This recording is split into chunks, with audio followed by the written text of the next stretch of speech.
Datang min lisani yafqahu qawli. Baik, kita awali majlis ini dengan membaca surah Al-Fatihah lihaziniyah wa likunnatus salihah. Al-Fatihah. A'udzubillahi minasyaitonir rajim. Bismillahirrahmanirrahim. Alhamdulillahi rabbil alamin. Arrahmanir rahim. Maliki yaumiddin.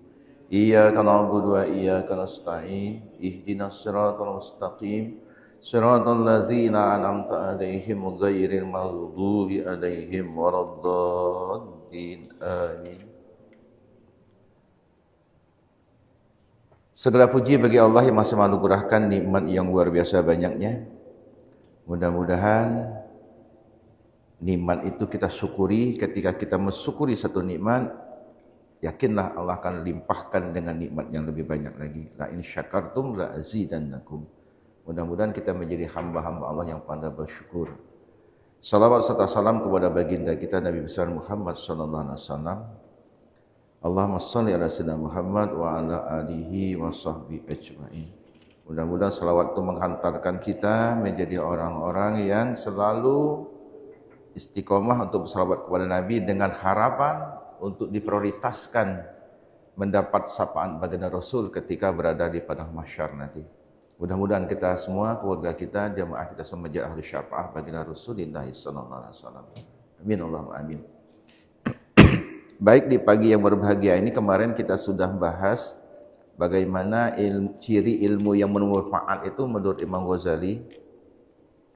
Maka di sela-sela kita punya aktivitas keseharian kita,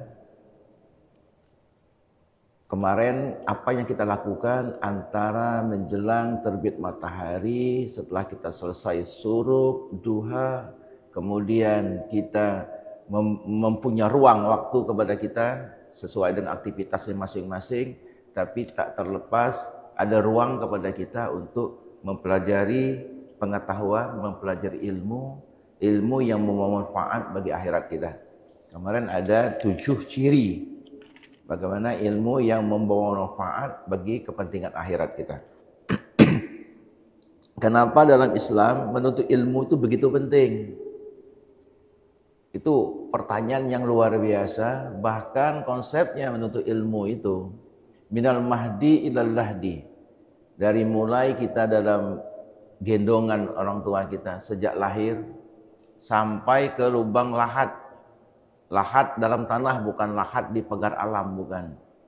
Ya, jadi sampai ke lubang lahat. Artinya apa? Betapa ilmu itu sesuatu yang sangatlah penting. Gunanya tak lain adalah agar kita beribadah itu dengan ilmu, bukan dengan perasaan, bukan dengan rasa-rasa.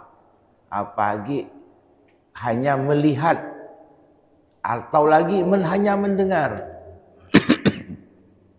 Kita ini kadang-kadang kalau hanya melihat orang sholat karena mungkin itu menjadi kebiasaannya dikira jadi sesuatu yang benar dan baik. Padahal ilmunya tidak demikian. Satu contoh,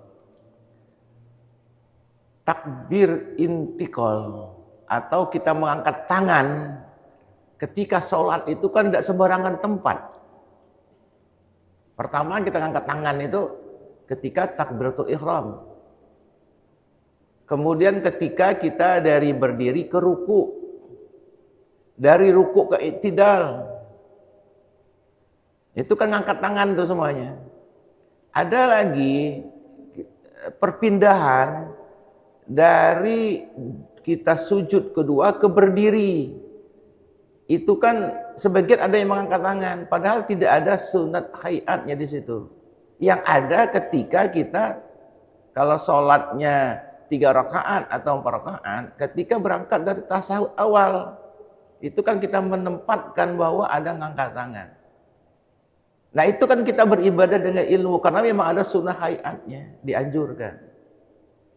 Di ruang yang lain kan tidak ada untuk mengangkat tangan. Nah, itu kan kita beribadah dengan ilmu, satu contohnya. Maka ilmu itu sangatlah penting. Saking pentingnya menurut Imam Ghazali dalam banyak kitabnya, diambilnya berdasarkan menurut Imam Ghazali sabda Nabi sallallahu alaihi wasallam, betapa pentingnya kita menuntut ilmu itu.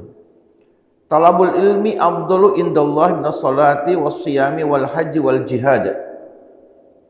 Betapa tingginya kualifikasi orang nuntut ilmu itu.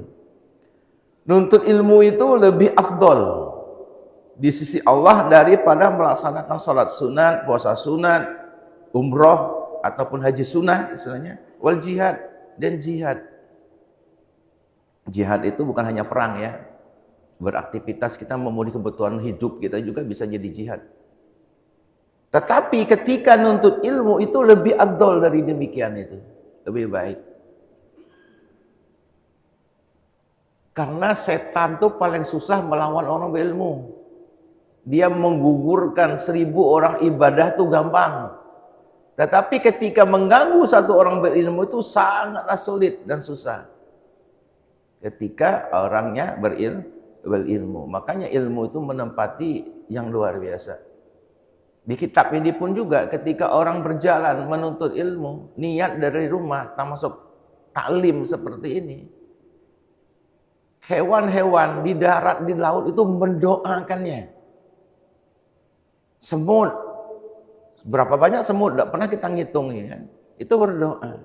Hewan-hewan itu kalau kita melewati, mungkin ada nyeberang lewat sungai Rangko, ataukah mana, ataukah lewat sungai Selindung, misalnya menuju ke sini dari daerah Pagarawan. Hewan-hewan di laut itu mendoakannya. Di darat, di udara pun sama.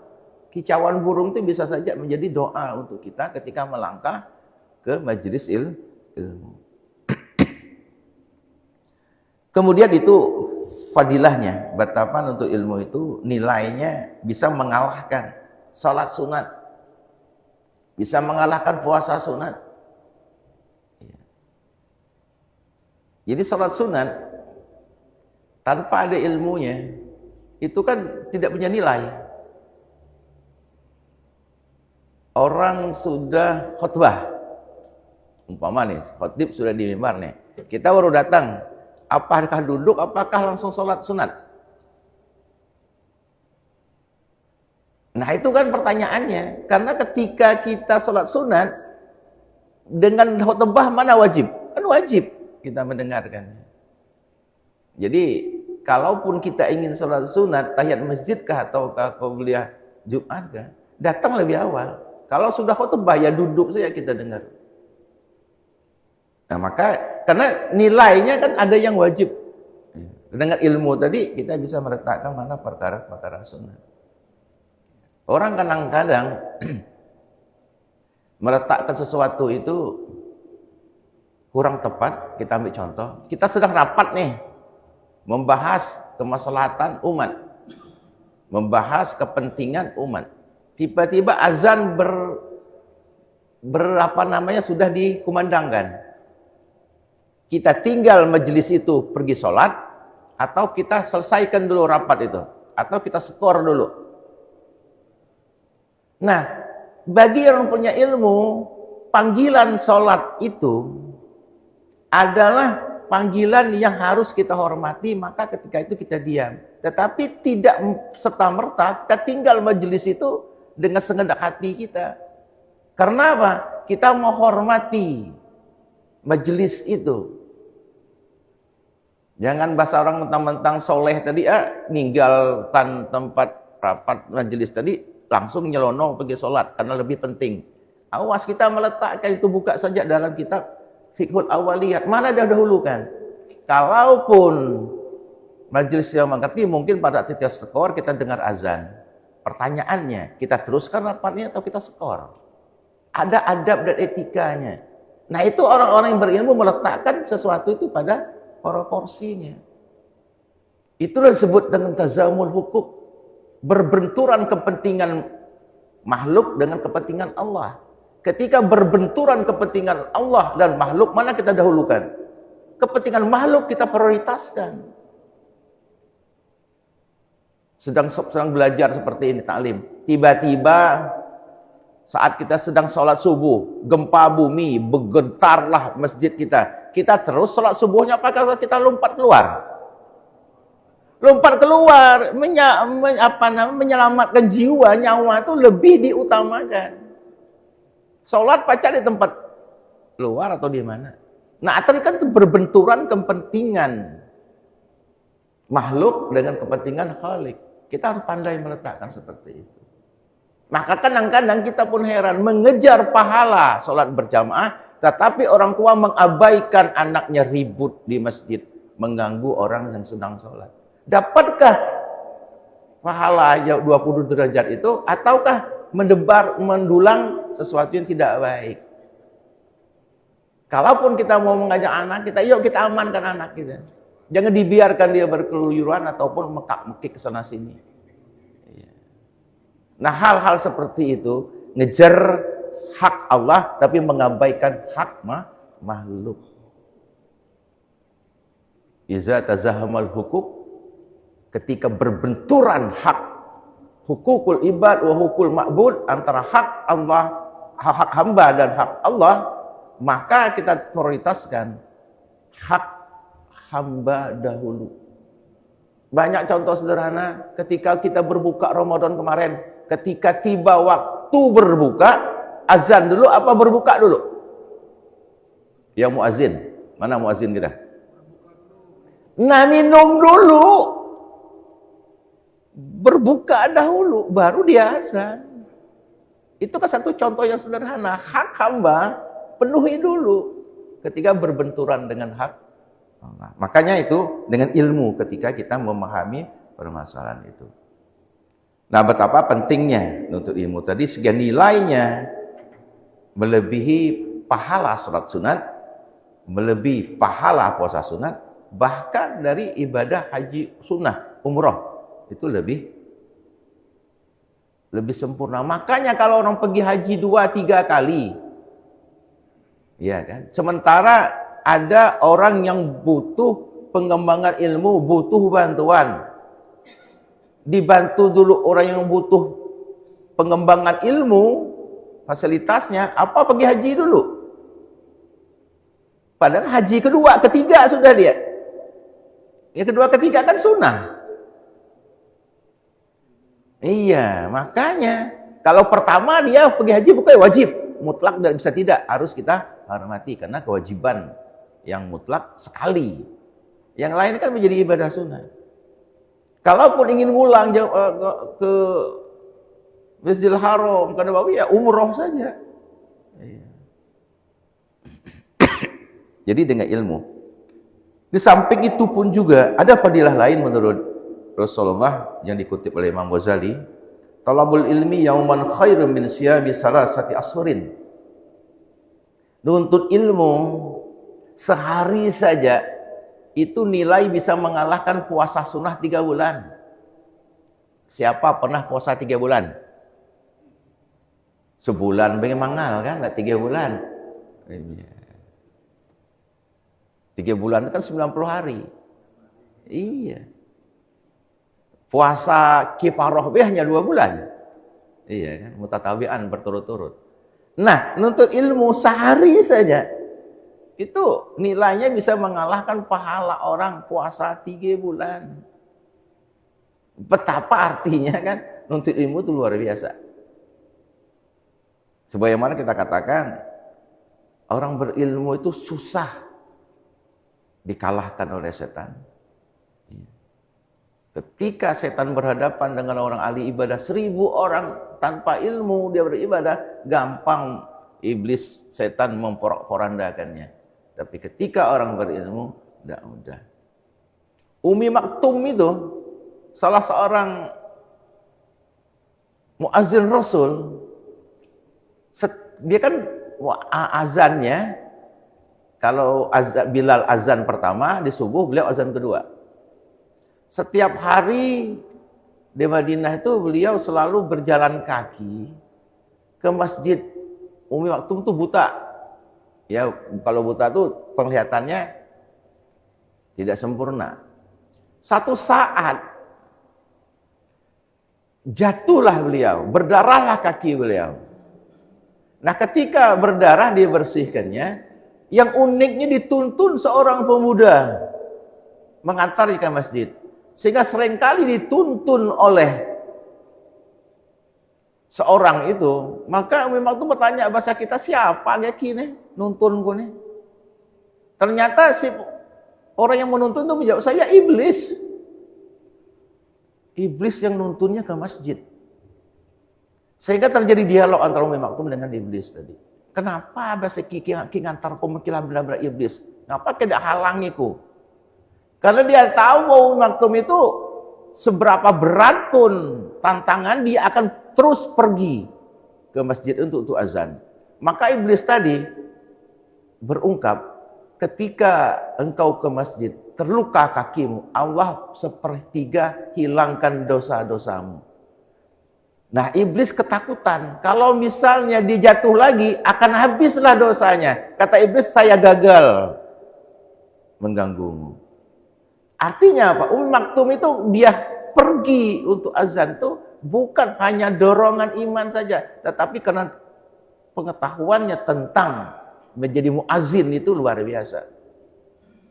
Jadi yang kita abaikan, yang dapat pahala dulu muazin apa imam? Muazin dulu yang manggil orang, imam tuh menjak seorang muazin lah dari makmum yang lain. Belum dapat apa-apa imamnya. Ini muazin dulu. Maka jangan heran nanti ketika dibangkit dari kubur, muazin tuh lehernya panjang-panjang. Bukan jerapah tapi kan. Cirinya bahwa itulah muazin ketika dia menjadi profesinya sebagai seorang muazin di suatu tempat di masjid di muka bumi ini. Jadi mungkin sama dengan Bilal nanti kan kualifikasinya, lehernya panjang-panjang. Dan jangan bayangkan macam jerapah, jadi tidak. Itu menandakan bahwa Rasulullah langsung bisa melihat itu umatku yang biasa memanggil orang azan, disebut dengan muazin. Nah, Maktum itu karena dengan ilmunya dia hadir ke masjid. Karena bukan dorongan perasaan senang tidak senang ke masjid itu tidak, karena memang dorongan hatinya, karena ilmunya seperti itu. Betapa besarnya menuntut ilmu itu, apalagi kepentingan ilmu untuk kepentingan akhirat kita. Intinya ketika kita menuntut ilmu akhirat, yakin dunia itu kan dapat. Tapi kalau kita hanya nuntut kepentingan dunia, belum tentu akhirat dapat. Makanya kejar akhirat, dunia dapat. Dan juga sabda Rasulullah jadi dikutip oleh Imam Ghazali, talabul ilmi sya'atun khairun min qiyami lailin.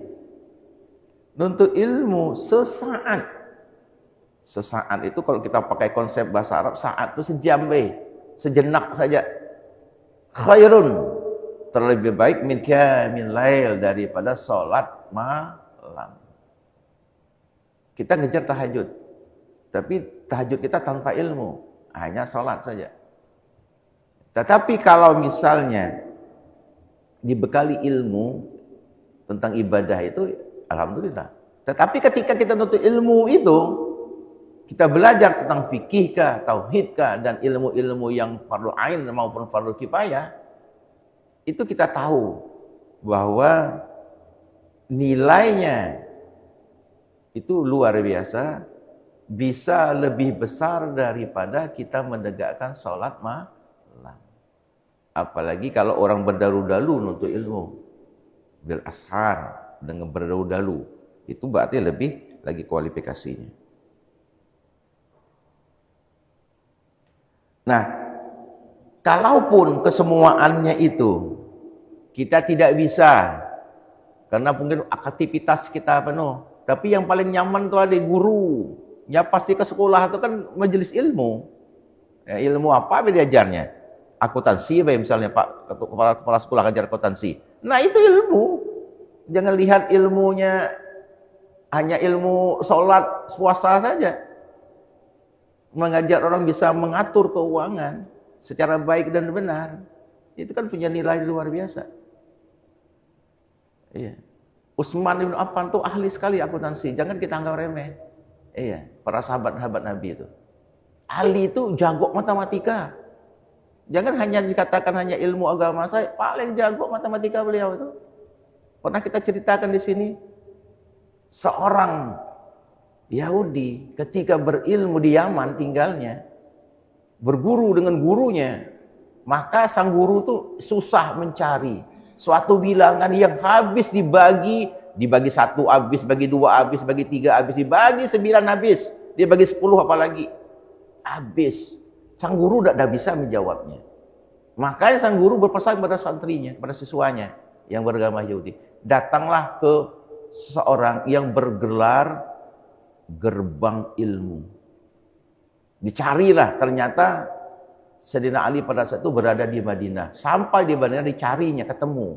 Sehingga ditanyanya pertanyaan itu, pertanyaan pesan gurunya. Dijawab Ali dengan mudah. Apa kata Ali? Sepekan ada berapa? Ada 7. Sehari semalam, setahun ada berapa bulan? 1 bulan ada berapa hari maksimal dalam penanggalan Komariah? Kalikan saja, ketemu angka 7 kali 12 kali 30. Ketemu angka yang bisa dibagi berapa saja. Akhirnya apa? Pemuda tadi mendapat jawaban yang tepat, bersahadat di depan Sayyidina Ali. Satu contoh para sahabat itu menguasai ilmu-ilmu. Jangan kita bayangkan hanya ilmu-ilmu yang kita kita dikotomik ilmu agama, enggak. Karena di sisi Allah tidak dikenal dikotomik ilmu. Ilmu umum, ilmu agama semuanya ilmu. Wa ma utitu minal ilmi illa qalila. Dan tidak aku berikan ilmu itu kepada kamu. Nah, tidak ada dikotomik ya. Ilmu umum, ilmu agama, ada ilmu. Illa qalila, kecuali sedikit. Maka kita kembali ke permasalahan kita, betapa menuntut ilmu itu sangatlah dalam Islam mempunyai proporsi, mempunyai kedudukan yang sangat mulia dan sangat tinggi, sehingga kalau dibandingkan dengan ibadah-ibadah sunnah, maka untuk ilmu itu lebih tinggi nilainya. Maka salah satunya, dan kita katakan tadi, thalabul ilmi sa'atun khairun min qiyamil lail. Untuk ilmu sesaat saja, sejenak saja, itu bisa mengalahkan pahala sholat malam. Oke, kurang lebih seperti itu. Kita kaitkan dari materi kemarin, menuntut ilmu yang bermanfaat. Maka menuntut ilmu itu bagian yang sangat penting bagi umat Muhammad, umat Islam. Karena kita dengan ilmu segala sesuatu itu menjadi mudah urusannya. Ya. Kalau kita hanya mengandalkan tenaga, pikiran tanpa ada ilmu, itulah sangat menyulitkan diri kita. Makanya Islam mempardukan menuntut ilmu. Paling tidak ilmu yang sangat berdasar adalah ilmu menyangkut fardu ain kita. Akidah, tauhid, masuk ibadah kita. Agar jangan sampai kita ibadah hanya ikut-ikutan. Bahasa orang Mekah, pak turut. Ya, tahu pak turut kan, hanya ikut-ikutan, jangan sampai. Tapi kita belajar beribadah dengan ilmu kita. Oke, itu sebagian betapa menuntut ilmu itu luar biasa. Kemudian dilanjutkan, ada hak hamba terhadap agamanya. Ya. Ketahuilah olehmu, wahai orang-orang sedang menuntut ilmu, maka dalam kitab itu selalu tolib panggilnya. Hai orang-orang yang selalu menuntut ilmu. Bahwa segala hamba Allah itu, manusia ya, dan juga jin, pada hak agamanya 3 perkara. Maka dengan ilmu tadi kita tahu bahwa ada hak segala hamba itu pada agamanya 3 perkara. Pertama, salimun, yakni sejahtera daripada siksa, yakni seorang yang menyampaikan atas berbuat segala yang dipardukan atasnya dan meninggalkan ia akan segala yang maksiat. Maka dengan ilmu tadi kita bisa membedakan mana yang hak, mana yang batil. Sehingga kita bisa menjadi seorang hamba Allah yang paham dengan hak agamanya. Maka paling tidak kita menjadi orang yang salimun. Salimun itu taat beragama dan meninggalkan maksiat. Itu salim. Mana ibadah yang menjadi ketaatannya, mana maksiat yang harus dijauhinya. Karena kita tahu bahwa itu perbuatan maksiat kan dengan ilmu. Tidak hanya semata-mata hanya dengan kita melihat atau mendengar. Maka jadilah orang yang salim. Taat dalam melaksanakan amar dan juga konsisten untuk tidak melakukan perbuatan maksiat. Jadilah orang yang salim. Yang pertama, maka dalam Islam itu orang Islam itu sesungguhnya adalah orang yang mampu memberi keselamatan bagi orang lain dari lisan dan tangannya.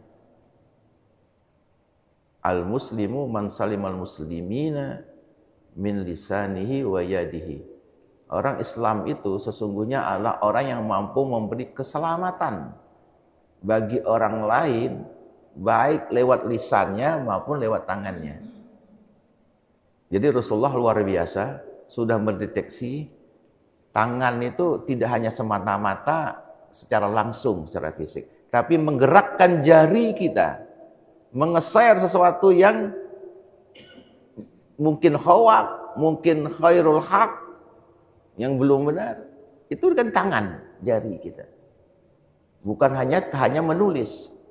Kalau lisan tuh mungkin langsung saja kita mengungkapkan. Nah, jadi kita bisa meletakkan diri kita pada posisi salim kah? Atau posisi yang kedua yang disebut dengan ro'ijun. Ada juga yang maknakan robihun. Apa itu ro'ijun? Taat dalam beribadah sesuai melaksanakan perintah, meninggalkan maksiat tetapi memperbanyak juga ibadah-ibadah sunnah. Kalau yang pertama tadi hanya posisi taat melaksanakan perintah, beribadah, tetapi maksiat tidak dilaksanakan. Nah, yang kedua ini tidak hanya itu, ditambah lagi dengan ibadah-ibadah sunnah. Ro'ijun. Jangan sampai kita masuk kepada kategori yang ketiga, khasir. Khasir itu orang yang merugi. Maksiatnya lebih banyak. Nah, maka posisi orang berilmu paling tidak beradalah pada posisi yang kedua ini. Kalau salim itu minimal, jangan khasir. Dengan ilmu kita tahu mana kepentingan kita beribadah kepada Allah, mana maksiat, mana yang kita kejar ibadah-ibadah sunnah. Seperti itu. Itu dengan ilmu semuanya itu. Jadi kita bisa meletakkan proporsi kita, posisi dua, itu yang lebih baik. Ro'ijun, ataupun ada yang katakan robihun di satu kitab yang lain. Orang yang beruntung. Karena memang ibadah sunnah itu kan untung dari modal yang sudah kita tanam. Apa modal yang kita tanam? Itu ibadah wajib. Ra'sul mal, kalau dalam bahasa kitabnya. Modal utama ibadah wajib itu. Sementara ibadah sunat itulah untungnya. Maka keuntungan itu besar biasanya. Salat 2 rakaat sebelum subuh, maka sebanding dengan seisi alam ini. Tapi ada tidak salat subuh pahalanya sebesar apa? Kan tidak. Maka untuk dapat pahala qoblah subuh itu, kita pun sholat wajibnya subuh. Banyak pahala-pahala itu yang luar biasa. Sholat isya wajib kan? Berjamaahnya itu kan sama nilainya dengan separuh malam ibadah kita. Nah, berjamaah itu kan membawa nilai yang besar. Maka ketika itu ibadah-ibadah sunnah itu pahalanya besar-besar. Karena untuk dapat pahala besar itu yang wajib selesaikan dulu. Sholat subuh dah, tapi tahajud dibela-bela, duha dibela-bela. Mana ada pahalanya? Karena wajibnya, modalnya kan belum ada investasinya. Bagaimana mau untung kalau investasi belum ada? Kan seperti itu. Baik, nah itu hak seorang hamba terhadap hak agamanya. Ada juga hak lain. Nah, ini kita lanjut, kita habiskan ini bab ini. Ketahuilah olehmu wahai orang yang sedang menuntut ilmu, kata Imam Ghazali, bagi hamba Allah itu pada hak segala makhluk 3 perkara juga. Jadi hamba Allah itu haknya pada seluruh makhluk ada 3 perkara. Kapan disebut makhluk itu kullu ma siwallah konsepnya. Selain Allah itu makhluk. Jadi termasuk tumbuh-tumbuhan, jamadat, batu-batuan, nabatat, tumbuh-tumbuhan, jamadat, batu-batuan, hayawanat, hewan-hewan, termasuk juga manusia. Pertama seperti malaikat. Nah, seperti malaikat yaitu mereka yang berbuat kebajikan kepada makhluk dan kasih sayang yang akan mereka itu dan memasukkan kesukaan di dalam hati mereka itu. Maka ketika posisi sebagai malaikat yang kita tebarkan kebaikan dan kebajikan, bahkan menimbul rasa senang orang. Itu bagian ketika orang berilmu diharapkan ada nilai akhlak yang baik pada dirinya. Karena ilmu tanpa adab juga tidak ada nilai. Karena adab di atas orang berilmu. Maka adab, orang berilmu diharapkan mempunyai adab yang lebih daripada orang yang tidak berilmu. Jangan dibalik. Jadi orang tidak berilmu punya adab yang bagus, sementara yang berilmu tidak beradab. Yang bagus itu ilmu, adab dan berilmu itu kedua-duanya harus kita miliki. Nah, jadilah seperti malaikat yang menebarkan kebaikan dan kebajikan.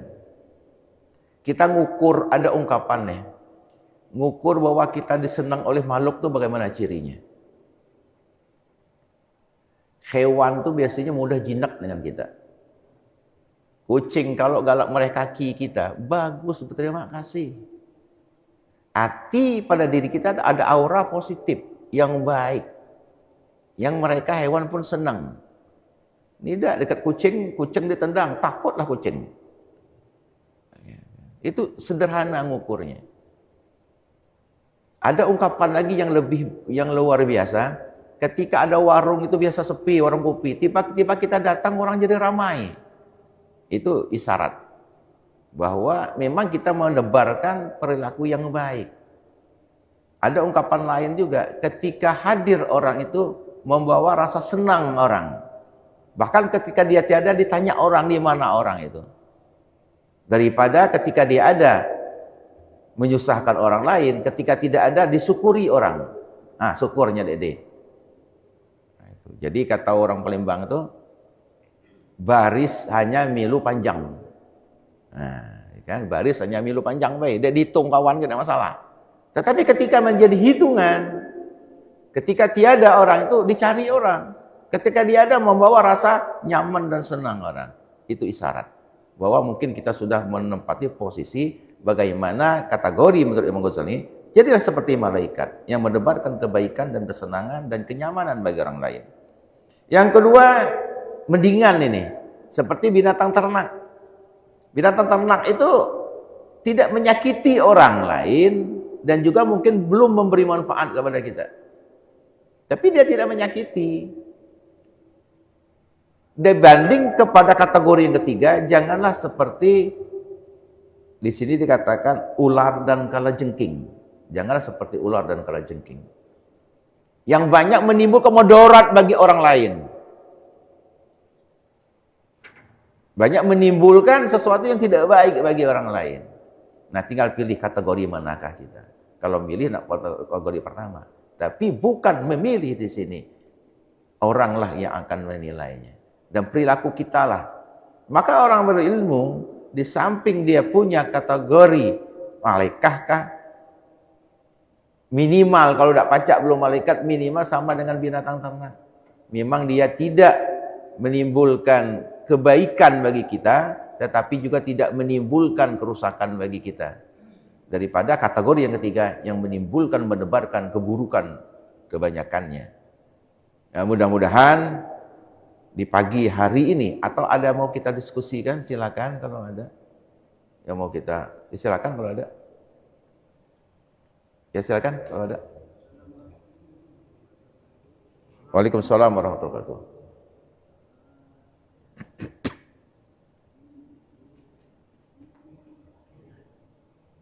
Agak kuat Pak, dengar.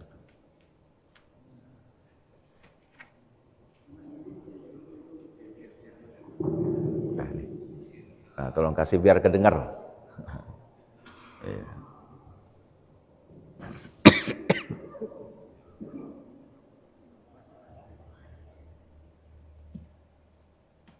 Assalamualaikum warahmatullahi wabarakatuh. Waalaikumsalam warahmatullahi wabarakatuh. Pertama saya memuji dulu mengikuti kegiatan subuh setiap hari Sabtu. Jadi saya mohon bimbingan. Kemudian ini ada beberapa pertanyaan. Pertama tadi mungkin bidang akidah tauhid. Kemudian yang kedua ini bidang fikih. Bidang tauhid bahwa saya dulu masih kecil pernah membaca bahwa segala iman, segala kufur, segala maksiat, segala taat, segala baik dan buruk itu adalah kehendak Allah. Nah, jadi bagaimana cara kita memahami tentang sifat irodah Allah? Karena kalau terkadang kita bingung kehendak Allah, kafir, pertahanannya apa? Tapi ini kafir, maksiat, kehendak Allah, tidak keburukan kehendak Allah. Jadi ada kebingungan kita dalam memahami mungkin ini terpetasan sifat Allah irodah. Allah itu Maha. Itu yang pertama. Yang kedua masalah ini tadi saya dulu ketika kita datang sholat Jumat dulu ya, Jumat atau ketika khutbah, nah kita mulai langsung dulu melakukan wajib dulu. Nah, saya pernah mendengar katanya kita boleh sholat Jumat aja nanti cepat. Jadi itu saya kira demikian. Terima kasih atas jawaban dulu. Mudah-mudahan bermanfaat. Assalamualaikum warahmatullahi wabarakatuh. Waalaikumsalam warahmatullahi wabarakatuh. Qadar itu memang dari Allah ya. Sudah ketentuan Allah. Baik buruk orang itu sudah ketentuan Allah. Tetapi untuk menjadi baik, untuk menghindar jadi buruk, ada peran serta kita. Peran serta kita itulah kita harus ada bekalnya. Maka kita dibekali dengan ilmu. Oh ini baik, ini buruk. Kan seperti itu. Ketika kita itu tuh baik, kita ikuti. Ketika buruk, kita hindari. Ya kan? Nah, permasalahannya, tadi dikatakan buruk baik itu datang dari betul. Kita yakini, itu datang dari Allah. Tapi ketika kita memilih, ada ikhtiar di situ, dengan ilmu kita dibekali, diberi pelajaran oleh Allah, lewat Allah, Rasul, dan para guru-guru kita, itu baik, itu buruk. Nah, itu peran kita memilihnya. Ya. Karena ada hal menyangkut masalah ketentuan yang tidak bisa kita robah. Contoh, kita diciptakan jadi laki-laki. Apa bisa kita robah jadi perempuan? Itu kan sudah ketentuan Allah. Tetapi untuk menjadi laki-laki yang baik, suami yang baik, kan ada ilmunya. Nah, kita mau jadi suami yang baik, kita memilih. Kita tahu, oh ini tipnya, ini caranya, ini. Nah itu kan bukan pasrah. Nah itu, ada orang pasrah. Ini sebut jangan jabarin, orang yang pasrah. Kan buruk baik itu Allah terserah Allah, kalau jadi kafir, jadi apa, kan salah. Kita tidak pada posisi seperti itu. Kita harus memilih. Kita mau jadi pilih baik, surga juga kan memilih juga kan. Kalau misalnya urusan keputusan Allah, kitanya, akhirnya baik atau tidak, itu kita hanya berikhtiar, berdoa. Doa kita untuk berakhir dengan baik. Allah timna bi husnil khotimah kan. Tetap dengan doa kita berikhtiar, bagian ikhtiar kita. Banyak akhir itu memang pulang kepada keputusan Allah. Bursiso itu ulama pada zaman Nabi Isa, antara Nabi Isa dan Nabi Muhammad, itu kan alim luar biasa, tapi akhirnya mati dalam keadaan su'ul khotimah. Takdir Allah, takdir Allah. Tapi ada sebab dia menjadi kesu'ul khotimah itu, bukan tidak ada sebab. Karena tadi kita bisa memilih dengan ilmu kita untuk menjadi baik. Jadi tetap ada peran kita manusia di situ. Kita bukan sebuah kapas yang bisa diombak-ambing oleh angin kemana saja. Tetapi kita punya konsistensi istiqomah kita. Walaupun. Kemudian memang ada pada satu masa Rasulullah, ketika khutbah Rasulullah, orang itu disuruh sholat dulu. Pertanyaannya, sholat khutbah apakah Rasulullah itu ketika itu? Nah, ada berbeda pendapat ulama. Ada yang mengatakan bukan sedang Jumatan. Sedang khutbah sunnah. Apakah istisqa, apakah apa, apakah lebaran. Orang itu belum sholat. Maka minimal kalau khutbah raya kan sholat dulu baru khutbah kan. Mungkin orang itu datang belum sholat, maka disuruhnya sholat tahiyatul masjid. Tahfif, tapi ringan. Apa tahfif ringan itu? Cukup rukunnya dipenuhi. Allahu Akbar, Fatihah, ruku. Bacaan ruku itu wajib enggak? Subhanallahil azim wa hamdi. Wajib enggak? Sunnah. Boleh enggak dibaca? Baca subhanallah saja boleh enggak? Oh, boleh. Karena yang rukun itu rukunya, bacaannya sunnah hayat. Jangan bacaannya itu karena ngejar 3 kali, imamlah iktidal, bahkanlah turun sujud, kita baru berangkat dari ruku.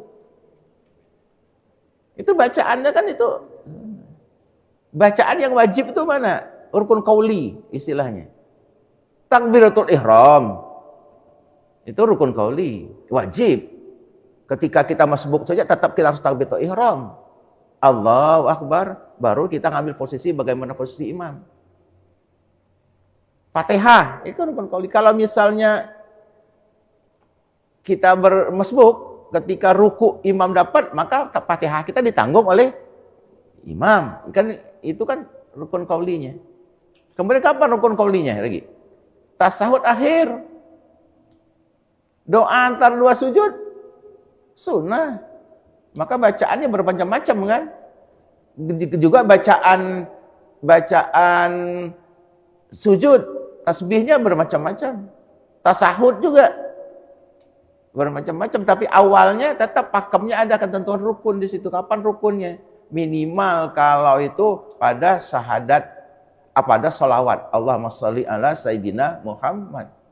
Itu kuncinya pada tasawuf akhir. Itu kemudian salam.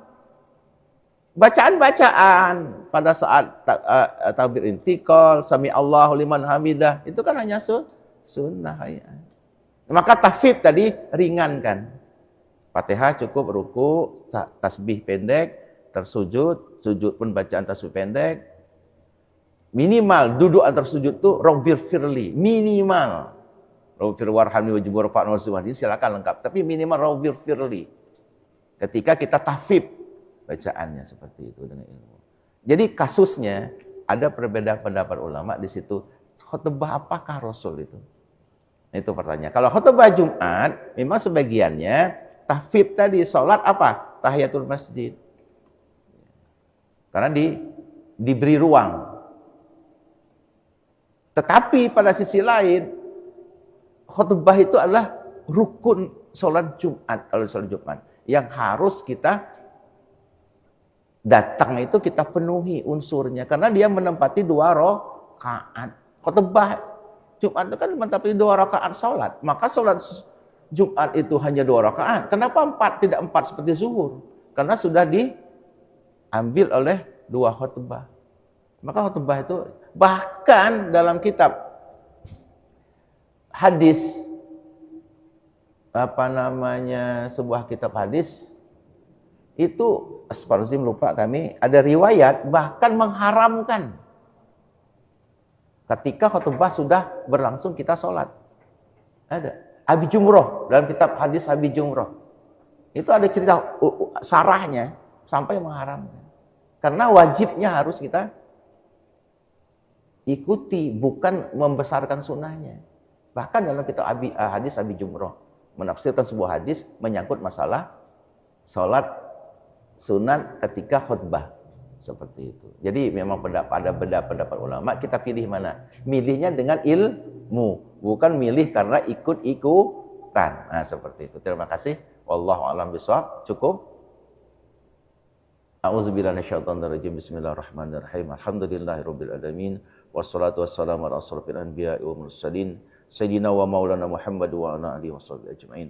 Allahumma fir lana dzunubana wa liwalidina warhamhum kama rabbawna shighara wa li jami'il muslimin wal muslimat wal mu'minina wa bi rahmatika ya arhamar rahimin.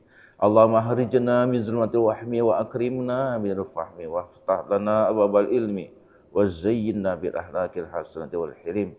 Allahumma yassir umurana hadzal yaum rabbi yassir wa ta'assir bi tamim bi khairi ajmain. Rabbana atina fid dunya hasanah wa fil akhirati hasanah wa qina azabannar. Wa sallallahu alaihi wasallam Muhammadin nabiyil ummi wa ala alihi wasallam. Subhana rabbika rabbil izzati amma yasifun wa salamun alal mursalin walhamdulillahi subhanallah. Wassalamualaikum warahmatullahi wabarakatuh. Taqabbalallahu minkum.